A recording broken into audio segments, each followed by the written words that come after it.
ሰላም ጤና ይስጥልን ውድ የቻናላችን ተከታታዮች ፕሮግራማችን ቤተሰቦች፣ ይህ አብዲራዋ ቲዩብ ነው።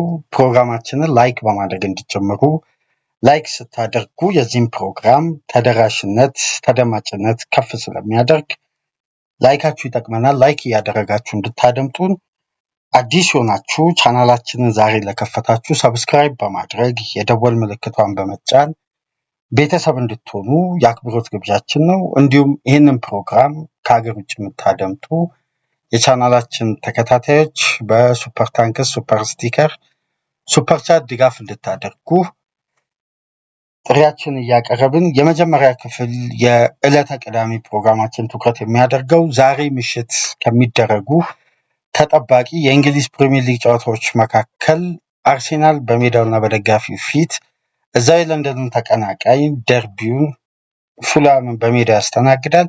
በዚህ ጨዋታ ዙሪያ የምንወያያቸው የተለያዩ ነጥቦች አሉ።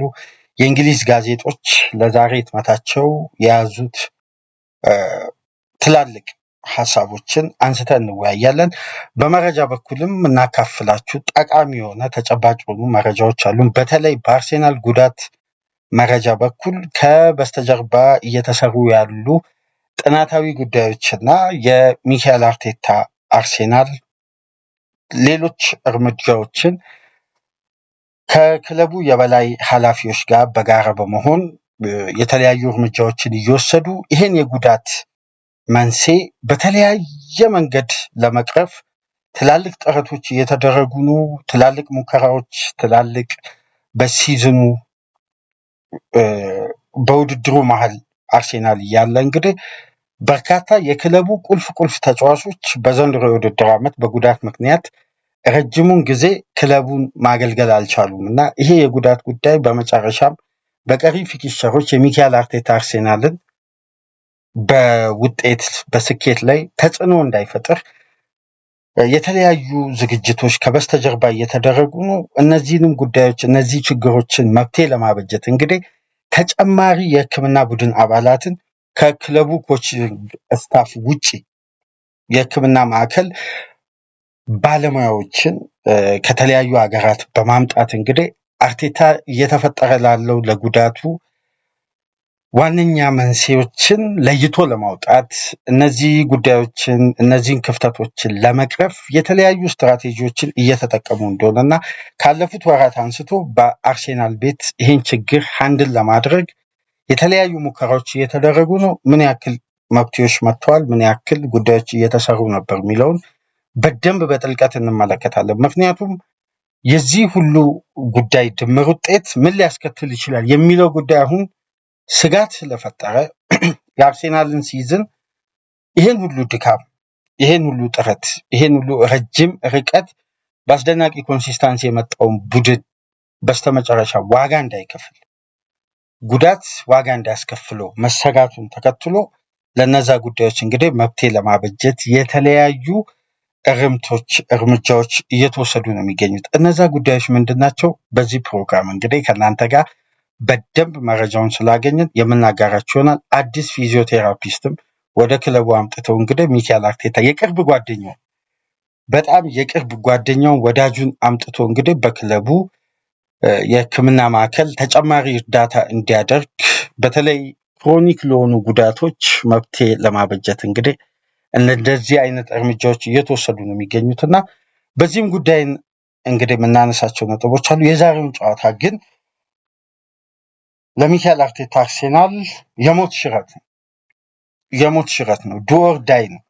ምክንያቱም የዛሬን ጨዋታ ማሸነፍ ከተከታዩ ማንቸስተር ሲቲ የ6 ነጥብ ልዩነት ማድረግ ሲቲ ሰኞ ምሽት ከኤቨርተን ጋር ከሜዳ ውጭ መጫወቱን ተከትሎ የበለጠ አርሴናል የቤት ስራውን አጠናቆ ጣጣውን ጭንቁን ወደ ማንቸስተር ሲቲ ማዞር ይችላል። አቅጣጫ የበለጠ ሲቲ ላይ ጫናውን ማበርታት ይችላል። በተጨማሪም ትኩረቱን ዩኤፋ ቻምፒየንስ ሊግ ላይ ማድረግ ይችላል። ይሄን ጨዋታ መጣል ግን ማንቸስተር ሲቲን የበለጠ ስለ ቀሪ ጨዋታዎች ካልኩሌሽን ውስጥ እንዲገባ የሁለት ጨዋታ አድቫንቴጁን እንዲጠቀምና ፔፕ የተለያየ ስልታዊ መንገዶችን በዋንጫ ፉክክሩ ላይ አስፍቶ እንዲመለከት ስለሚረዳው የዛሬ ምሽቱ ጨዋታ በሲዝኑ ራኒን እንግዲህ ዲፋይንድ የሚያደርግ ትልቅ ጨዋታ ነው በለንደን ደርቢ የሚደረገው እና ከዚህ ጨዋታ ጋር በተያያዘ እስቲ የዛሬ የእንግሊዝ ጋዜጦችን የህትመት ውጤቶችን እስቲ ተመልከቷቸው በስክሪናችን ላይ። ሁሉም ጋዜጦች ዛሬ ትኩረታቸውን ያደረጉት በሚካኤል አርቴታ አርሴናል እና ይሄ ዘ ፋይናል ፑሽ በቃ የመጨረሻ የአርሴናል ጥረት አቅሙን፣ ድካሙን ሲዝኑን ሙሉ አርቴታ ለፍቶ የመጣበትን ርቀት በታሪክ ለመደምደም ታሪካዊ ድል ለማድረግ የመጨረሻ ግፊቱን የሚያደርግበት ጊዜና ሰዓት ላይ በሜይ 2 ዛሬ ምሽት እንግዲህ የአርቴታ ቡድን ምን አይነት ምላሽ ይሰጣል ነው። በተለይ አርቴታና አርሴናል የሚታሙበት ኤፕሪል ወር አለ። ያ ወር አለፈ፣ አርሴናል አንደኛ ሆኖ። አሁን ደግሞ ሜይ ሲመጣ የአርሴናል እና የአርቴታ ወር ይባላል። በሜይ ደግሞ አርሴናል አስደናቂ ሪከርዶች አሉ። በርካታ ጨዋታዎችን አሸንፏል። ዊኒንግ ፐርሰንቱ በጣም ከፍተኛ ነው። ጨዋታዎችን በማሸነፍ ነው የሚታወቀው። ይሄ ወር ደግሞ ከዚች አስቀያሚ አንድ ወር በኋላ ለአርሴናል በፍጥነት ደግሞ የድልና የብስራት ወር ነው የሚሆነው። ምክንያቱም ይሄ በክለቡ ታሪክ በተደጋጋሚ በተለይ የአርቴታ የአሰልጣኝነት ዘመን በአርሴናል ቤት ሜይ ወር ለአርቴታ የሚወደድ በርካታ ድሎችን ያስመዘገበበት ዊኒንግ ፐርሰንቱ በኮንሲስታንሲ አስተማማኝ ሆኖ የዘለቀበት ወር ስለሆነ አሁን የበለጠ ይሄንን ወር ለመጠቀም አርቴታ በተለየ ሁኔታ ምን አይነት ስትራቴጂካዊ ስልት በድጋሚ በዋንጫ ፉክክሩ ላይ አዘጋጅቷል የሚለው ጉዳይ ነው። እንግዲህ የእንግሊዝ ጋዜጦች አብዛኛው ትኩረት ያደረጉትና እኛ ነጠል እናደርግና በተለይ የዴሊ ቴሌግራፍን ዘገባ ላይ እናተኩራለን። ቴሌግራፍ አለኝ ባለው መረጃ መሰረት የኔ ነው ባለው መረጃ መሰረት በሳም ዋለንስ አማካኝነት ኤክስክሉሲቭ ኒውስ ብሎ በአርሴናል ጉዳት ዙሪያ ከበስተጀርባ እየተሰሩ ያሉ ጉዳዮችን ጠለቅ ባለ ግምገማና መነሻውን መዳረሻውን አንዳንድ ጉዳዮች ላይ አሪፍ ዘገባ ይዘው ወጥተዋል እና ያንን ዘገባ ትኩረት አድርገን እንግዲህ በዚህ ፕሮግራም በደንብ የምንወያይ ይሆናል። ለማንኛውም አሁን ለከፈታችሁ ላይክ እያደረጋችሁ ላይክ ማድረጋችሁ እንዳትረሱ። አዲስ ከሆናችሁ ሰብስክራይብ፣ ከሀገር ውጭ የምታደምጡ በሱፐር ታንክስ ድጋፍ እንድታደርጉ የአክብሮት ግብዣችን ነው። ከዛሬ ምሽቱ ጨዋታ ቀደም ብሎ ሚካኤል አርቴታ ትናንትና ጋዜጣዊ መግለጫ ነበሩ። በዚህም ጋዜጣዊ መግለጫ ወቅት የጁሪየን ቲምበርንና የካይ ሃቨርት ከዚህ ጨዋታ 100% ውጪ መሆናቸውን አርቴታ አረጋግጧል። ይሄ ምናልባት በጎ ዜና አይደለም፣ በተለይ የካይ ሃቨርት ምክንያቱም ያለ ጁሪየን ቲምበር አርሴናል በርካታ ሳምንታትን መጥቷል። ጥሩም መጥፎም ውጤቶች ተመዝግበዋል።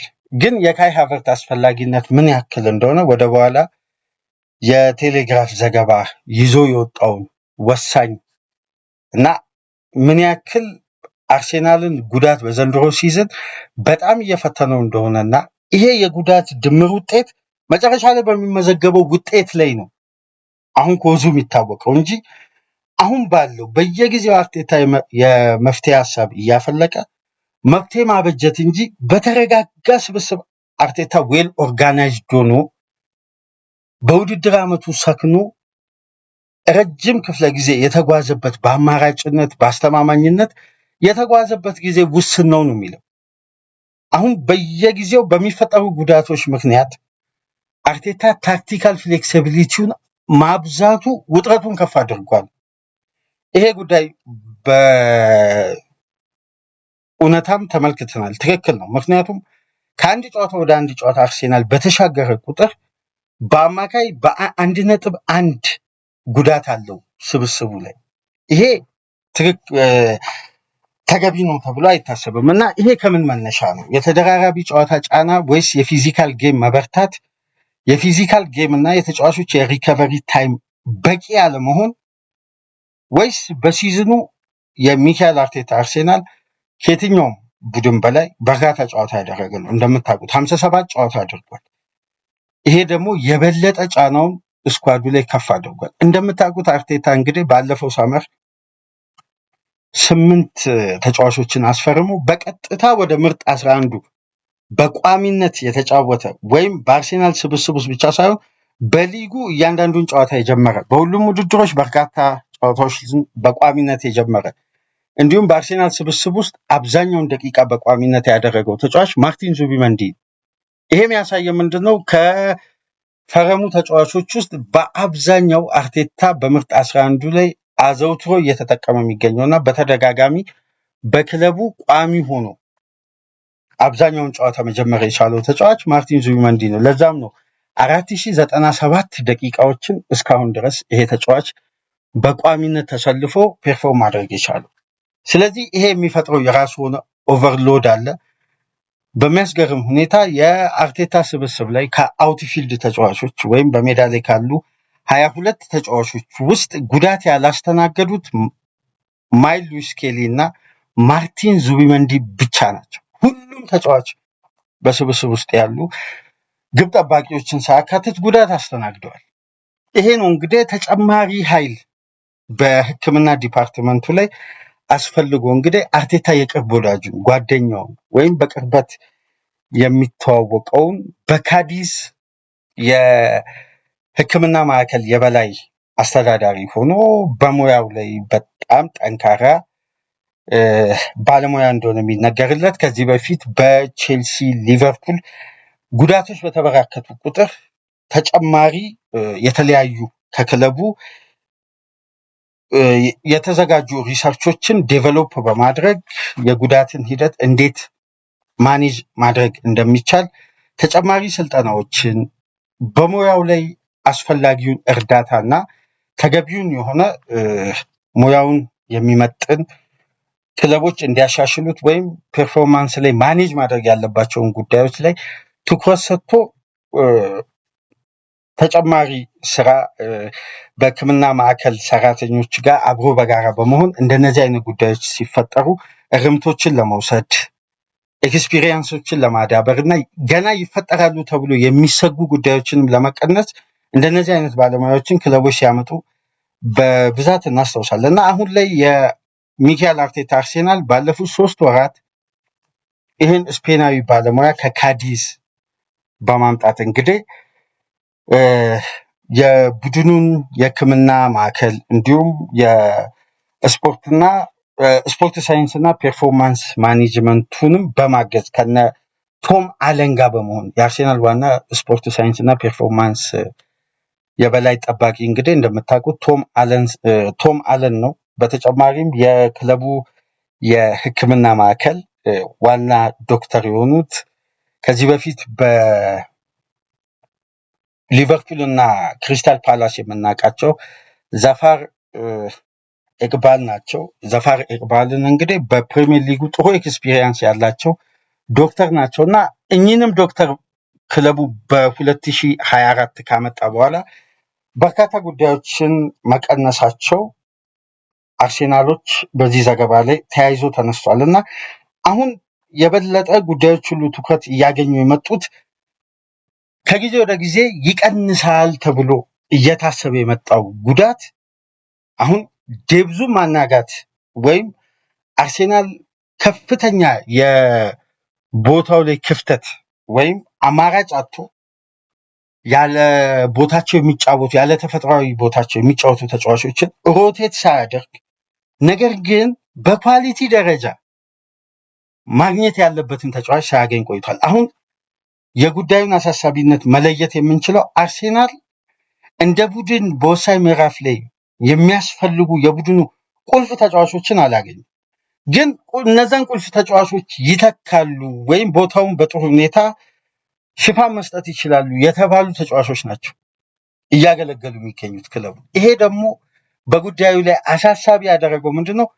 ፋይናል ቻፕተር ላይ ፋይናል ላፕ ላይ ሲደርስ ቡድኑ ለታሪካዊ ድል እየተቃረበ በመጣ ቁጥር እንደነዚህ አይነት ጉዳዮች ይሄ የመጨረሻ ስቴፕ ላይ ምንም አይነት መደናቀፍ መንሸራተትም አንድም ጨዋታ መጣል ዋጋ በሚያስከፍልበት እዚህ ምዕራፍ ላይ የአርቴታ ቡድን ተጨማሪ ጫናዎችን አሁን ማስተናገድ የለበትም በሚል የክለቡ ኃላፊዎች እንግዲህ በአርቴታ ጥቆማ መሰረት እንደነዚህ አይነት ባለሙያዎችን አምጥቶ እገዛ እያደረገ ነው የሚገኝ። ይሄ ጉዳይ ነው እንግዲህ አሁን ትኩረት ስቦ ቴሌግራፍ ሰፋ ያለ ዝርዝር ጉዳይ የኔ ነው ባለው መረጃ መሰረት ይዞ የወጣው።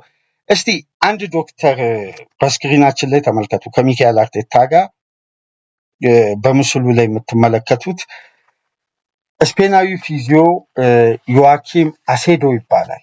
ከካዲዝ የመጣው ባለሙያ እና ያለፉት ወራት ለሚካኤል አርቴታ አርሴናል ተጨማሪ ገዛ እየሰጠ የነበረ የሕክምና ማዕከሉን በተሻለ ሁኔታ የማጎልበትና ይሄ እየተፈጠረ ያለውን ተደጋጋሚ ጉዳት ለመቀነስ በተለይ ፐርፎርማንስ አናላይዝ ላይ የቡድኑ ሪኩፕመንት አባላትን የጤንነት ጉዳይ የሚከታተሉ ስለ ተጫዋቾች ፐርፎርማንስ አናላይዝ የሚያደርጉ በተለይ ይሄ ጌም ማኔጅመንት ታይምን የሪከቨሪ ጊዜን በሚያወጡ የሕክምና ማዕከል ሰራተኞችን ተጨማሪ እገዛ በማድረግ ነው። ይሄ ባለሙያ እንግዲህ በአርሴናል ቤት ካለፉት ወራት አንስቶ እስከ ፉላሙ የዛሬ ጨዋታ ድረስ በክለቡ ስታፍ ውስጥ ተገኝቶ እንግዲህ ይሄን ጉዳይ በጥልቀት እየተመለከተ እንደሆነ ነው ቴሌግራፍ በስክሪናችን ላይ ከመጀመሪያ ጀምሮ የምትመለከቷትን ጋዜጣ እንግዲህ በዛሬ ህትመቱ ላይ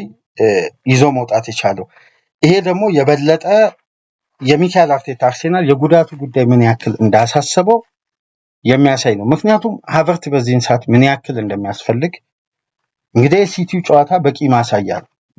በሰጠው የሜዳ ውስጥ እንቅስቃሴና በአርሴናል የፕሬሲንግ ኢንቴንሲቲ ላይ የበለጠ የነ ማርቲን ኦዲጋርድን ስፔስ የማግኘትና ጨዋታውን የመምራት ሲቲን እዛው ፒን የማድረግ ስትራክቸር ላይ ምንም የማይወጣለት አስደናቂ የፋይናል ሰርድ የፕሬሲንግ ትራፕ ሲስተምን በአግባቡ የሚተገብር ጀርመናዊ ነው። ለዚህ እኮ ነው አርቴታ በሐሰተኛ 9 ቁጥር ላይ ጥራቱን ማሳደግ እየፈለገ እንግዲህ ክለቡ ከውስጥም ከውጭም ባለበት ጫና አስገዳጅ የሆነ የ9 ቁጥር ተጫዋችን ማስፈረም የፈለገው እንጂ የአርቴታ የቡድን ቅርጽ ለ5 ዓመት የተገነባው የምናውቀው እንደው በሐሰተኛ 9 ቁጥር የዘንድሮ ሲዝን ላይ አውት ኤንድ አውት ነምበር 9 ሲያመጣ ቲሙ አዳፕት ማድረግ የፈለገው አዲስ ሲስተም አለ ማለት ነው። ይሄ ደግሞ ምን ያደርጋል? የቡድን ቅርጽ ላይ ጫና ይፈጥራል። እዚህ ላይ ደግሞ የክለቡን ሲስተም ለአለፉት ዓመታት አዳፕት ያደረጉ ተጫዋቾች ሲጎዱ ባላንሱን የበለጠ ያናጋል። ለምን? አዲስ የመጣው ተጫዋች እየተላመደ ነው። ነባሩ የበለጠ ሻርፕ ማድረግ የሚችልበት ሰዓት ላይ ነባር ተጫዋቾች እየተጎዱ ነው።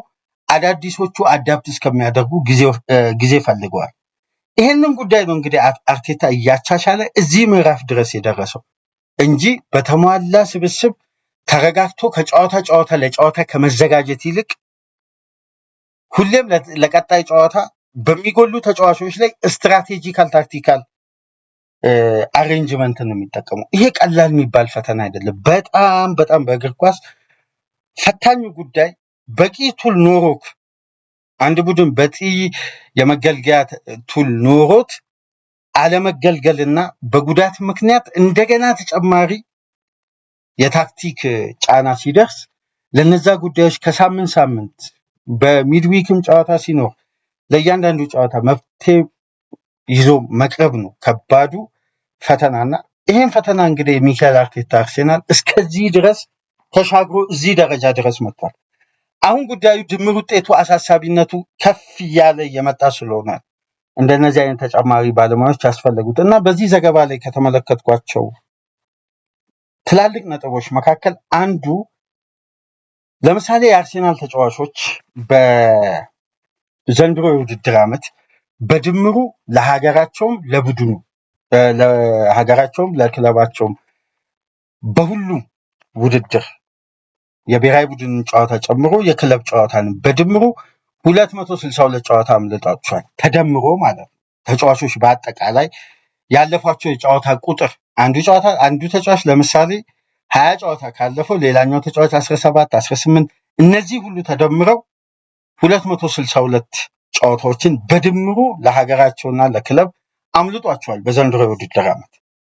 ተመልከቱ። ተከታዩ ክለብ ማንቸስተር ሲቲ 212 በጉዳት ምክንያት ነው ተጫዋቾች የብሔራዊ ቡድንን ጨዋታ ጨምረው ለማንቸስተር ሲቲ ማገልገል ያልቻሉት። ነገር ግን ትልቁ ቁልፍ ጉዳይ በዚህ ዘገባ ላይ የተመለከትኩት ማንቸስተር ሲቲ ያጣቸው ኳሊቲዎችና አርሴናል ሲያጣቸው የነበሩትን ኳሊቲዎች ከተመለከትን ግን ፍጹም የተለያየ ነው።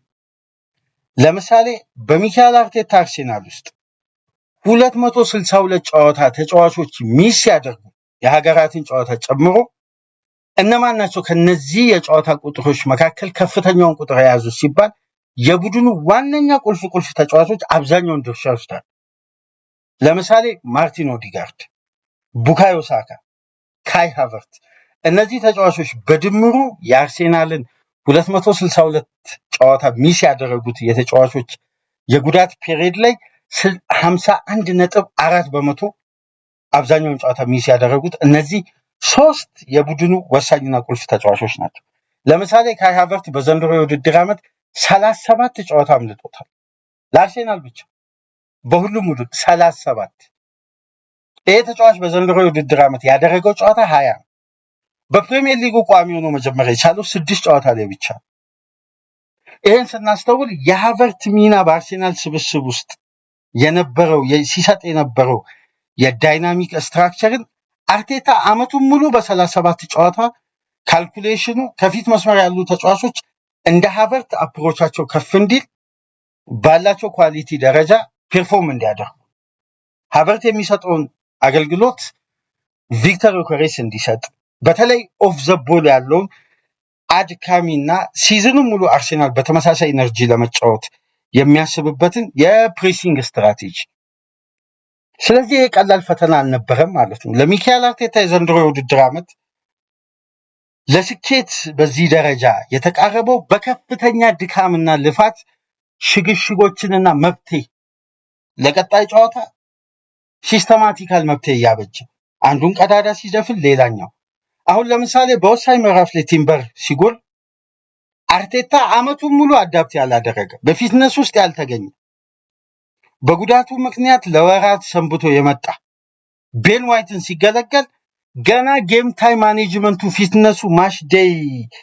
ፊትነሱ ሳይጎሎብትና ወደ ቀድሞ ጉዳቱ ሳይመጣ ትላልቅ ጨዋታዎች ላይ በሪስክ እየተጫወተ ሙስኬራን እንዳይጠቀም አነስተኛ ኤክስፒሪየንስ ነው ያለው እና ትላልቅ ግዙፍ ጨዋታዎች ላይ ኃላፊነት ለመውሰድ በጣም ፈታኝ ስለሆነ ምክንያቱም ለወደፊት ታስቦ የተገዛ ወጣት ተጫዋች ስለሆነ እንደነዚህ አይነት ሪስኮችን ለመውሰድ በራሱ ከባድ ራስ ምታት ሆኗል። ለምሳሌ በዘንድሮ የውድድር ዓመት ማርቲን ኦዲጋርድ 24 ጨዋታዎችን አምልጦታል። 24 ጨዋታዎች በማንቸስተር ሲቲ ቤት ሂዱና እስቲ በርናንዶ ሲልቫ ስንት ጨዋታ ነው ያመለጠው? አንድ። ተመልከቱ፣ አንድ። የአርሴናል ቁልፍ ተጫዋች መሆኑና አንዳንዴ እንግዲህ ከአርሴናል ደጋፊዎች ጋር ቡድኑን ለረጅም ዓመታት ሲደግፉ ለነበሩ ደጋፊዎች ጋር የማያስማማን ወይም በተለያየ ሐሳብ ላይ የሚያቆመን ትልቁ ጉዳይ የማርቲን ኦዲጋርድ ጉዳይ ነው። የኦዲጋርድ መመለስ ለአርሴናል ምን ያክል ቁልፍ መሆኑን ባለፉት ጊዜያት ይሄ ተጫዋች ሲመለስ አርሴናል የፈጠረውን የአማካይ ክፍል አንግል እስከዛሬ ድረስ እያነሳ ነው። ኦዲጋርድ በየትኛውም መመዘኛ ለአርሴናል እና ለአርቴታ በተለይ ለአርቴታ ታክቲክ ቅድሚያ የሚሰጠው በምንም መመዘኛ ኦዲጋርድ ላይ አርቴታ የተለየ ውሳኔ መወሰን አይፈልግም። ለምን?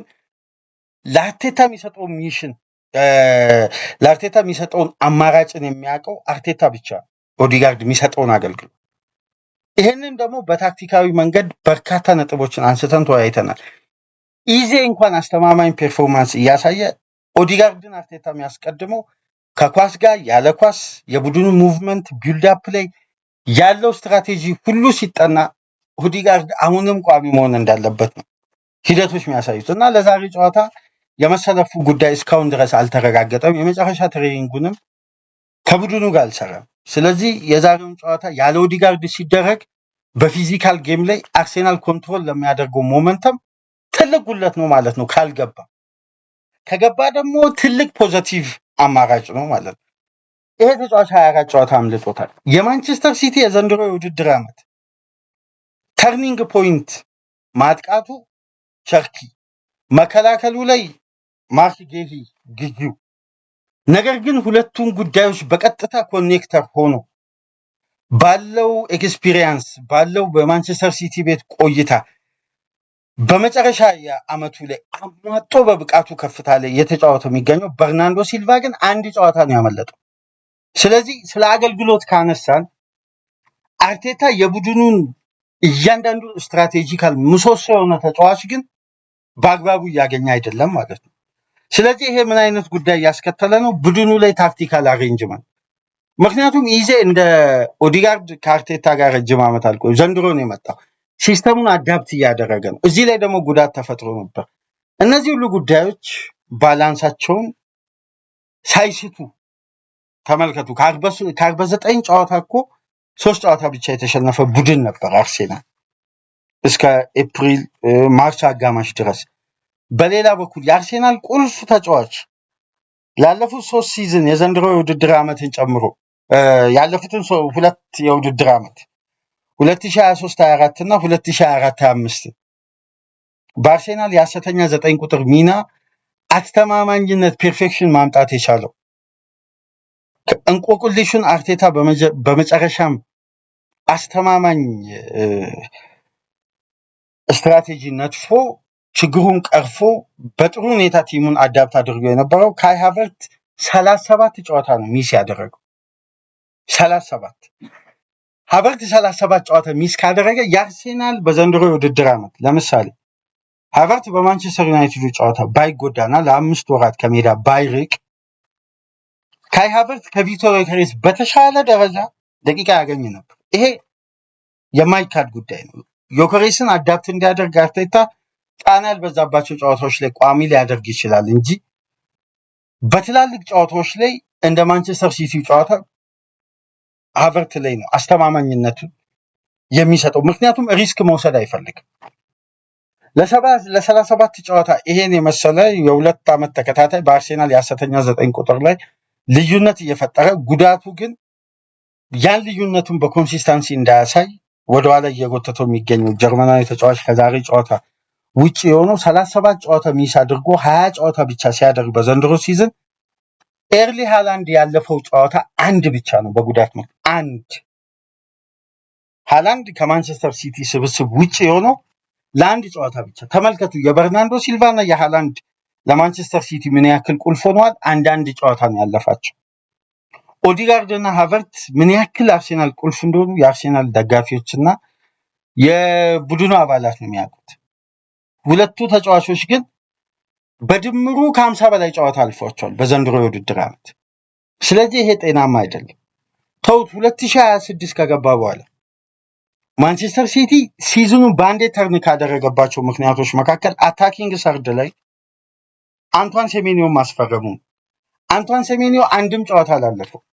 ነገር ግን ቡካዮ ሳካ 2026 ከገባበት የፈረንጆቹ አዲስ ዓመት በኋላ እንኳን 10 ጨዋታ አምልጦታል። ስለዚህ ፊዚካሊ የአርሴናል ስብስብ ላይ ኦቨርሎዱን ለመቀነስ ጌም ማኔጅመንቱን ጌም ታይሙን ለማስተካከል እንግዲህ እንደነ ዮዋኪም አሴዶ አይነት ባለሙያዎችን ማምጣት አስፈላጊ ነው ብሎ ስለታሰበ የሚካኤል አርቴታ የቅርብ ወዳጅ የሆነው አሴዶን በማምጣት እንግዲህ አርቴታ እንደነዚህ አይነት ጉዳዮችን ቀርፎ በቀጣይ ጨዋታ የዛሬን ጨዋታ ጨምሮ የመጨረሻ ፋይናል ፑሽ ለማድረግ ዝግጅቱን እንግዲህ የበለጠ ትኩረቱ ከፍ እያደረገ ይገኛል እና ይሄ ባለሙያ በቀሪም የሲዝኑ ክፍለ ጊዜ ከአርሴናል ጋር በተጨማሪ ስራ ሊቆይ እንደሚችል እንግዲህ ቴሌግራፍ ላይ ይህም መረጃ መመልከት ችያለሁ እና የዛሬው ጨዋታ በነገራችን ላይ የለንደን ደርቢ ጨዋታ ለአርሴናል ከዚህ ጨዋታ በፊት ሊነሳ የሚችለው ፖዘቲቭ ጉዳይ መካከል አንዱ አርሴናል በሜዳው 32 ጨዋታ በፉላም አልተሸነፈም። 32 ጨዋታ በሁሉም ውድድሮች አርሴናልን ፉላም አርሴናል ሜዳ ሄዶ ካሸነፈ ረጅም ጊዜያት ሆኗል። አርሴናልና አርቴታ ደግሞ በለንደን ላይ ያላቸው ሪከርድ ዊኒንግ ፐርሰንቴጅ ከአምና ዘንድሮ ደግሞ በረጅም ርቀት ከፍ ብሏል። በጣም ተሻሽሏል። በጣም ጎልብቷል። በተለይ ደግሞ በለንደን የሚገኙ ክለቦች ላይ የአርቴታ ቡድን ያስቆጠራቸው የግብ ቁጥር ሬንጁ በተለይ አርሴናል በደርሶ መልስ በዘንድሮ የውድድር ዓመት ቶትናም ላይ ያስቆጠራቸው የግብ ቁጥሮችን ጨምሮ ሬንጁን በጣም ከፍ አድርጎታል። የዛሬ ምሽቱ ጨዋታ ግን በተለየ ሁኔታ ለሚካኤል አርቴታ ከባድ ፈተና የሚሆነው ከፊዚካል ጌም ሮብ ምሽት ጨዋታ አድርገው ሐሙስ ተጉዘው አርብ ዕለት አርብ ከሰዓት ሪከቨሪ አድርገው ሐሙስ ከሰዓት ሪከቨሪ አድርገው አርብ ትሬኒንግ ሰርተው ዛሬ ምሽት ጨዋታ ለማድረግ ካለው የጊዜ መጣበብ አንጻር ፊዚካል ጌም ዋንዳ ሜትሮፖሊታኑ ላይ አድርገው በድጋሚ ለፊዚካል ጌም ነው ዛሬ ምሽት አርሴናል ተጫዋቾችን አርቴታ የሚያዘጋጀው። ስለዚህ በእንደነዚህ አይነት ጨዋታዎች ላይ አርቴታ የወትሮውን አይነት ስትራቴጂ መጠቀም ያለምንም መመዘኛ አስፈላጊና ወሳኝ ነው። አንደኛ አድቫንቴጅን አሳልፈው አለመስጠት ወይም በፉላም አይነት ቡድን ላይ አድቫንቴጅ ከተወሰደ በጣም ጨዋታው አልፊና አካል ብቃት ላይ በጣም ፊዚካላቸውን በሚያደክም ሁኔታ ስትራቴጂ ስለሚጠቀሙና ይሄ የሎው ብሎክ ጨዋታ በጣም አሰልቺ ከሆነ በሊጉና ከቆሙ ኳሶችም ዱዌሎችም ላይ በእያንዳንዱ ኳስ ደግሞ አካላዊ ፍትጊያ የሚበዛበት የፉላም ቡድን ስለሆነ አድቫንቴጅ ከወሰደ የፉላም አይነት ቡድን የበለጠ የራሱን የሜዳ ክፍል አጥብቆ በሎው ብሎክ የአርሴናልን የቤት ስራ ከፍ ያደርገ ያኔ ፊዚካሊ አርሴናል ይህን ጨዋታ ለመቀየር የሚያደርገው አቴምት ደግሞ የበለጠ ተጨማሪ ድካም ያስከትላል። ያ ተጨማሪ ድካም ደግሞ ተጨማሪ ሌላ ጉዳቶች ይዞ ይመጣል። ስለዚህ ባለፉት ጨዋታዎችም እንደሚያደርገው አርቴታ ወይም በዘንድሮ ሲዝን የምንመለከተው ፈርስት ሃፍ ጨዋታው ላይ አድቫንቴጅ መውሰድና ከአንድ በላይ ግን ማስቆጠር የእንደነዚህ አይነት ጨዋታ የግልግል ሜዳ ነው የሚሆነው። አለበለዚያ ግን በተመሳሳይ በተቀራራቢ ውጤት ወይም በተወሰደ አድቫንቴጅ ወደ ሁለተኛ 45 መሻገርና በመጨረሻ ደቂቃዎች ላይ ያሉትን ሁሉ ጥረቶች መሞከር በነገራችን ላይ ከፍተኛ ዋጋ ነው የሚያስከፍለውና ይሄ ፊዚካል ጌም መሆኑ በተደራራቢ ጨዋታ ላይ የፊዚካል ጌሞች መብዛት በጣም የጨዋታን ስትራክቸር ያዛንፋሉና አርቴታ እንግዲህ ለሌላ ለአዲስ ፈተና ነው ዛሬ ምሽት ሌላ ታክቲካዊ ንድፈ ሀሳብ ለፉላም አይነት ቡድን በስትራቴጂክ ለማሸነፍ የሚደረግ ጥረት ዛሬ ምሽት እንግዲህ ፋይናል ፑሽ ነው ለአርሴናል እና ለአርቴታ።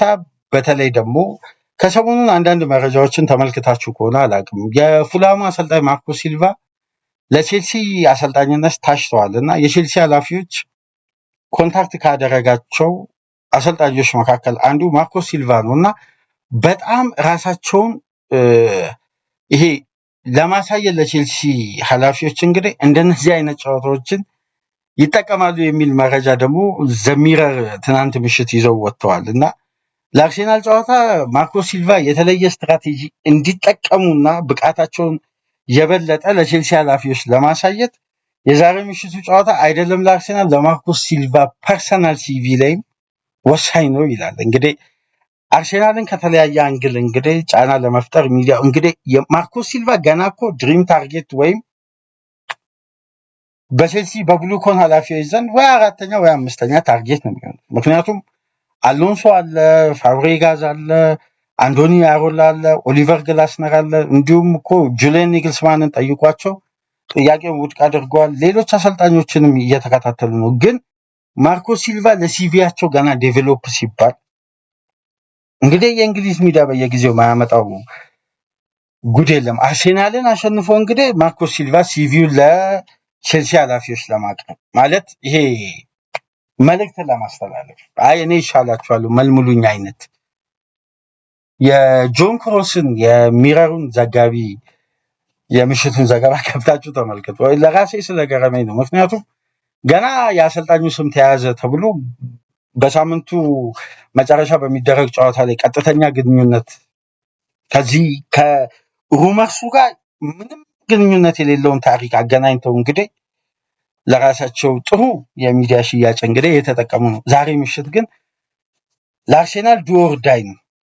በጣም ወሳኝ ጨዋታ 6 ነጥብ ማስፋት ከተከታዩ ማንቸስተር ሲቲ ፔፕ ጋርዲዮላ የተደራራቢ ጨዋታ ጫና በ7 ቀን 3 ጨዋታ የማድረጋቸውን ጉዳይ ከፍተኛ ቅሬታ ቢያቀርብም ቅሬታው ተቀባይነት አላገኘም እና ጋርዲዮላ ይወዷል የተደራራቢ ጨዋታን ጫና በጣም ኤክስፒሪየንስ አድርጎታል፣ ያውቋል። ሁሌም አንድ ቦታ ላይ 3-4 ጥራት የሚገነባው ለእንደነዚህ አይነት ወቅት ነው። ግን ያ ማንቸስተር ሲቲ ነው ወይ የአሁኑ ማንቸስተር ሲቲ የሚለውን ጥያቄ እንድናነሳ ያደርገናል። የቀድሞ ማንቸስተር ሲቲ እነዚህ አይነት ፊክስቸሮችን ቢጫወት የማለፍ ጥንካሬ ሜንታሊቲና ግንባታው አስተማማኝ ነው። ይሄ ቡድን ግንባታ ደግሞ ገና ወደዛ ስቴጅ ለመሄድ እየተደረገ ያለ ስትራቴጂካዊ ግንባታ ነው እና ያንን የማድረግ አቅም አለው ወይ የሚለውን ደግሞ እስቲ በሶስተኛ ክፍል በመሀል አንድ ሁለተኛ ክፍል ፕሮግራም አለን በሊቨርፑል የዝውውር ዙሪያ ትናንት የተሰሙ አስደናቂ መረጃዎች አሉ። እሱን በሁለተኛ ክፍል ከዚህ ፕሮግራም በመቀጠል ይዘንላችሁ እንመጣለን። በሶስተኛ ክፍል ግን ማንቸስተር ሲቲ እውነትም እንዳለፉት ጊዜያት በእንደነዚህ አይነት ቀናት ውስጥ በእንደነዚህ አይነት ጫና ውስጥ ተደራራቢ ጨዋታ ማድረጉ ሲሻገር በደንብ አይተናል። የአሁኑ ማንቸስተር ሲቲ ማድረግ ይችላል ወይ የሚለውን በሶስተኛ ክፍል እንወያያለን። ያን ፕሮግራም ይህን የምታደምጡ የአርሰናል ደጋፊዎች እንድትጠብቁና እንድታደምጡ በአክብሮት እየጋበዝን የመጀመሪያ ክፍል ፕሮግራማችን የቅዳሜ ምሽትን ጨዋታ አርሰናል ከፉልሃምን በተመለከተ በእንዲህ መልኩ ቅድመ ጨዋታ ነጥቦች ላይ ተወያየን። ከተመቻችሁ ላይክ፣ ሼር፣ ሰብስክራይብ ያድርጉ። ከሀገር ውጭ የምታደምጡ በሱፐር ስቲከር፣ በሱፐር ቻት፣ በሱፐር ታንክስ ድጋፍ አድርጉ። በሊቨርፑል የዝውውር መረጃ እስቲ ትናንት በአጠቃላይ ኤክስን ሲያጨናንቅ የነበሩትን መረጃዎችን እንግዲህ ከተለያዩ ጋዜጦች ሰብስበን የምንወያይበትን ፕሮግራም ይዘንላችሁ እንመጣለን። ሳትርቁ ጠብቁን። በሊቨርፑል ኢንሳይድ አንፊልድ ተመልሰን እንመጣለን። ሰላም ቆዩ።